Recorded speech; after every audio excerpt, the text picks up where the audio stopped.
الحمد للہ رب العالمین والصلاة والسلام علی سید الرسول و خاتم النبیین اعوذ باللہ من الشیطان الرجیم بسم اللہ الرحمن الرحیم۔ جی تمام احباب کیسے ہیں؟ امید ہے کہ آپ خیریت سے ہوں گے۔ اللہ تعالیٰ مجھے اور آپ کو اپنی حفظ و امان میں رکھے۔ الحمدللہ ہماری سورہ آل عمران جاری ہے اور سورۃ آل عمران کی تقریباً 75 آیات بما ترجمہ اور مختصر تفسیر پڑھ چکے ہیں۔ گزشتہ آیات میں ہم نے اہل کتاب میں سے جو لوگ امانت دار تھے ان کا ذکر بھی پڑھا، اور ایسے لوگ جو امانت میں خیانت کرنے والے تھے ان کے بارے میں بھی اللہ تعالیٰ نے نبی علیہ السلام کو آگاہ فرمایا۔ وہی بات آگے بڑھ رہی ہے، بلا من اوفی بعہدہ واتقی فإن اللہ یحب المتقین۔ بلا کیوں نہیں، من اوفا جس نے پورا کیا، بعہدہ اپنا وعدہ، واتقی اور ڈر گیا، فإن اللہ تو بے شک اللہ تعالیٰ، یحب المتقین متقین سے محبت کرتا ہے۔ اب اس آیت میں وعدہ پورا کرنے سے مراد یہ ہے اللہ کے ساتھ کیا ہوا وعدہ اور بندوں کے ساتھ کیا ہوا جو عہد ہے، جو شخص ان کو پورا کرے اس کے لیے یہ فضیلت ہے۔ مطلب یہ کہ اگر یہودیوں کی بات کی جائے، اہل کتاب کی، تو جو اللہ کے ساتھ ان کے عہد ہوئے تھے، بالخصوص نبی صلی اللہ علیہ وسلم کی آمد کی جو خبریں ان کے پاس تھیں، ان کی کتابوں میں تھیں اور ان کے پیغمبروں نے ان کو بتا رکھا تھا، ان پر پورا اترنا، اور اس طرح عام معمولات میں بھی لوگوں سے کیے ہوئے وعدے ان کو پورا کرنا تھا۔ اس میں رسالت محمدی صلی اللہ علیہ وسلم پر ایمان لانا بھی شامل ہے۔ اور واتقی تقوی اختیار کرنا، یعنی جو شخص اللہ سے ڈر جاتا ہے، کسی بھی معاملے میں اپنے رب کا خوف اور ڈر اپنے اندر پیدا کر لیتا ہے اور تقوی اختیار کر لیتا ہے، بچتا ہے ہر اس چیز سے جس کو اللہ تعالیٰ نے حکم دیا ہے بچنے کا، اور کرتا وہی ہے جس کا حکم اللہ تعالیٰ نے کرنے کا دیا ہے، تو ایسے لوگوں سے پھر اللہ تعالیٰ بھی محبت کرتا ہے، متقین لوگوں سے، یعنی تقوی اختیار کرنے والے، اللہ سے ڈرنے والے، بچنے والے۔ آگے، ان الذین بے شک وہ لوگ جو یشترون لیتے ہیں، بعہد اللہ اپنے عہد کے، بعہد اللہ اللہ کے عہد کے بدلے، وَأَيْمَانِهِمْ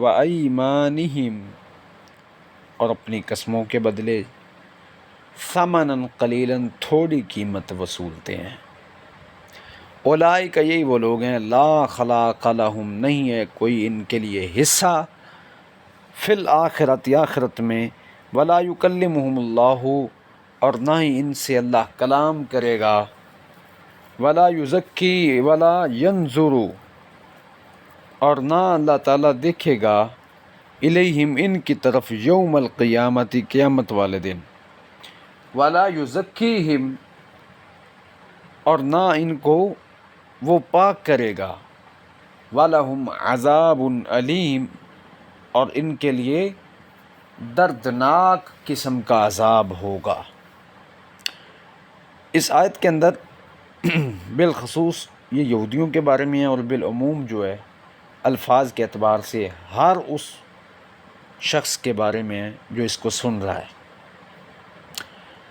ان الذین یشترون بعہد اللہ اللہ کے عہد کو بیچنا، اس کے بدلے تھوڑی قیمت وصول لینا، اور اپنی قسمیں بیچنا۔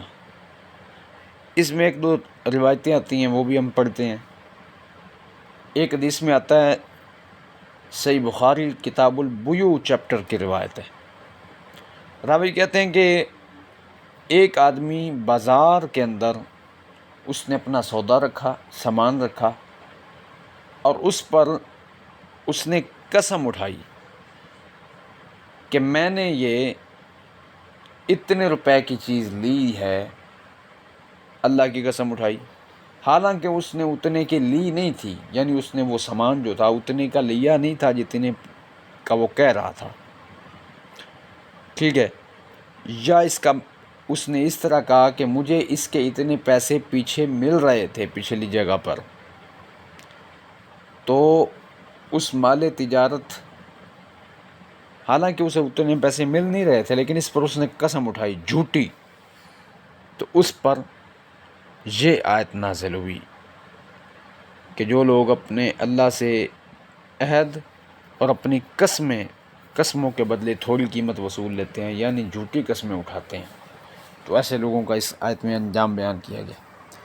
اس طرح ایک اور روایت میں ہے، حضرت عبداللہ بن مسعود رضی اللہ تعالیٰ عنہ بیان کرتے ہیں کہ نبی علیہ السلام نے فرمایا، جس نے جھوٹی قسم اٹھائی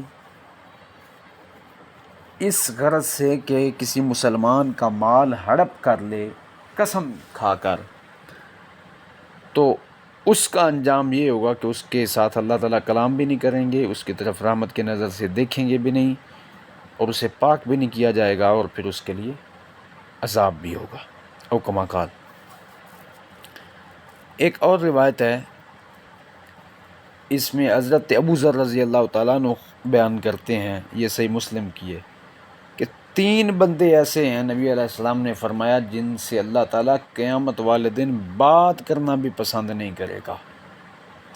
ان میں ایک شخص وہ ہے جو کپڑا لٹکاتا ہو، یعنی ٹخنوں سے نیچے اپنی شلوار کو اور اپنے تہ بند کو رکھتا ہو، حالانکہ اللہ نے مرد کو ٹخنے ننگے کرنے کا حکم دیا ہے۔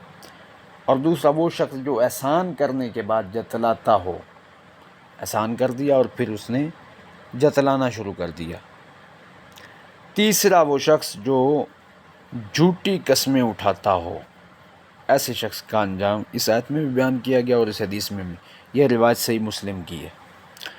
اچھا، اب اللہ کی آیت کو بھی وہ اس کے بدلے بھی قیمت وصول، یعنی مال حاصل کر لینا مقصد ہوتا ہے، کسی کو پھنسا لینا قسم اٹھا کر، جھوٹی قسم اٹھا کر، تو اس بندے کا انجام جس طرح میں نے عرض کیا کہ بالخصوص یہ یہودیوں کے بارے میں اور بالعموم قیامت تک آنے والے لوگوں کے لیے انجام ان کا کیا ہے کہ ان کے لیے آخرت میں کوئی حصہ، دنیا میں تو مال آ جائے گا جھوٹی قسمیں اٹھا کر، لیکن آخرت میں کوئی حصہ نہیں ملے گا، کوئی جو ہے نا اللہ کے نظر میں کوئی اچھا کام اس نے نہیں کیا، اور قیامت والے دن اللہ تعالیٰ اس سے بات بھی نہیں کریں گے، اس کی طرف رحمت کی نظر سے دیکھیں گے بھی نہیں، اور پھر اسے گناہوں سے پاک بھی نہیں کیا جائے گا، اور اس کے لیے دردناک قسم کا عذاب بھی ہوگا۔ اللہ ہمیں محفوظ فرمائے۔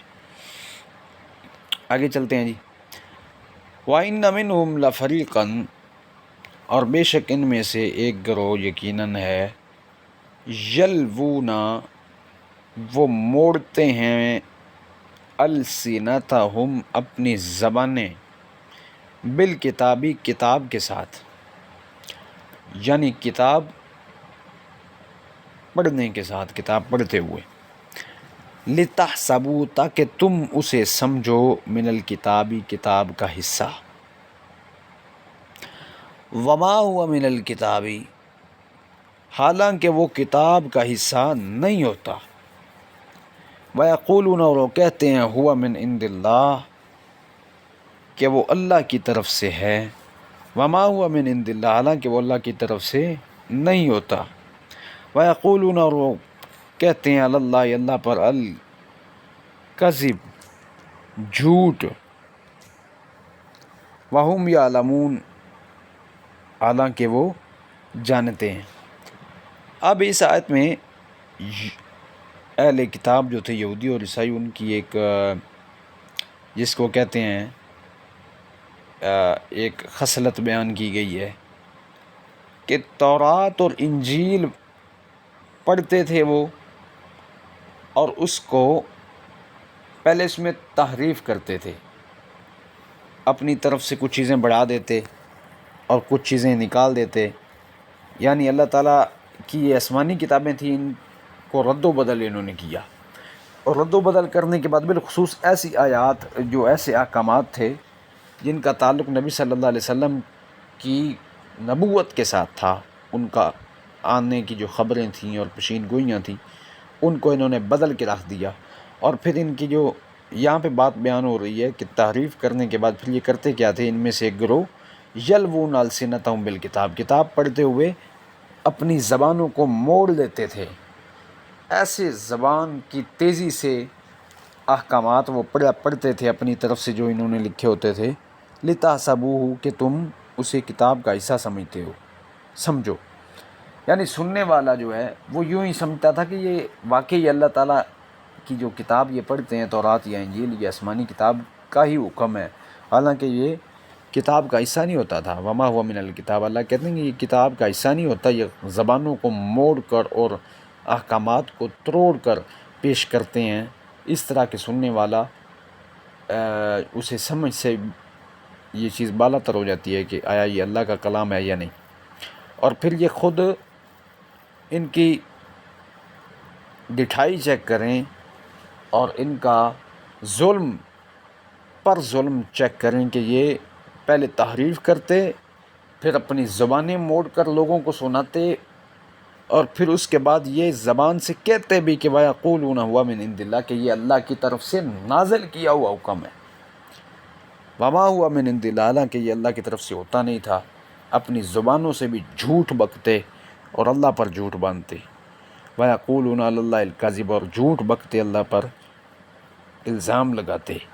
وَهُمْ يَعْلَمُونَ، حالانکہ ان کو پتہ بھی ہوتا تھا، ان کو اچھی طرح پتہ تھا کہ ہم غلط کر رہے ہیں اور اللہ پر ہم جھوٹ باندھ رہے ہیں اور بہتان باندھ رہے ہیں، اور یہ ہماری اپنے ایسا ہمارے حکم ہے. اس کے ساتھ اللہ تعالیٰ کا کوئی تعلق ہی نہیں ہے، نہ ہی اللہ نے کوئی ایسی بات کی ہوتی تھی. تو یہ ان کی ایک، جس کو کہتے ہیں کہ کھلے عام گناہ کرنا، اور اتنی ڈٹھائی کے ساتھ اور بے شرمی کے ساتھ گناہ کرنا کہ تحریف کرنے کے بعد کتاب کو موڑ لینا، اور موڑنے کے بعد سننے والا ایسے سمجھے کہ جیسے یہ اللہ کی کتاب ہے. اس کے بعد پھر زبان سے بھی کہنا کہ اللہ ہی کی طرف سے یہ نازل کیا گیا، حالانکہ یہ اللہ کی طرف سے نازل نہیں ہوتا تھا. اور وہ اچھی طرح یہ چیزیں جانتے بھی تھے. یہ یہودیوں اور عیسائیوں کی دیکھیں کتنی عجیب و غریب قسم کی باتیں سامنے آ رہی ہیں قرآن مجید میں. اچھا، یہاں پہ ایک چیز اور کلیئر کر دیں کہ معذرت کے ساتھ امت محمد صلی اللہ علیہ وسلم میں بھی آج کل لوگوں نے اکثر لوگوں نے قرآن کے ساتھ یہ سلوک کر رکھا ہے کہ عام الناس کو اپنے من گھڑت عقائد نظریات کو ثابت کرنے کے لیے قرآن کی آیات بطور دلائل پیش کرتے ہیں. لوگ عقیدہ، نظریہ اور عمل 1400 سال بعد بنا ہے، اور اس کو ثابت کہاں سے کیا جا رہا ہے؟ قرآن کی آیات سے. بعض دفعہ معنوی تعریف کر رہے ہیں کہ آیت کچھ معنی رکھتی ہے، صحابہ کرام کچھ سمجھتے تھے، مفسرین کچھ سمجھتے ہیں، لیکن یہ جو حضرت ہیں یہ اپنا عقیدہ ثابت کرنے کے لیے اس کا معنی کچھ لے رہے ہیں. یہ معنوی تعریف ہوتی ہے. یہ آج کل بھی ہو رہی ہے.